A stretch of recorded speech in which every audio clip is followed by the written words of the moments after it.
اگر هلوستن قلس این امریکای لبارا ایریشن ترکیای وکی خو بمینن ده باوری پی نمینه.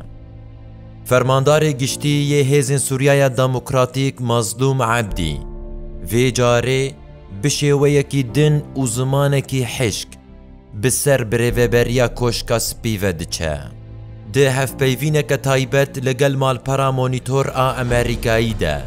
مظلوم عبدی نامه دگهین سروک امریکا و کنگرسی که بالافرن F-16 نفروشه ترکیه چمکی بریاوان بنسازیه هرم دروخینه.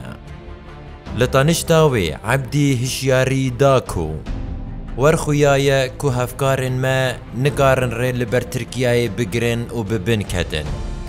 گرکو امریکا بویرنگی نزیک ببه ده باوری بشکه و گمان ده هفکاریه ده چه ببه. امریکا و روسیا خودی لسوزن خواه در ناکهون.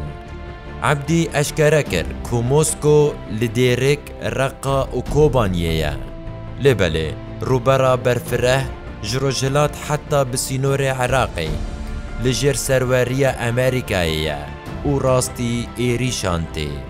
موسکو و واشنطن پابندی آگربستا 2019 نابن.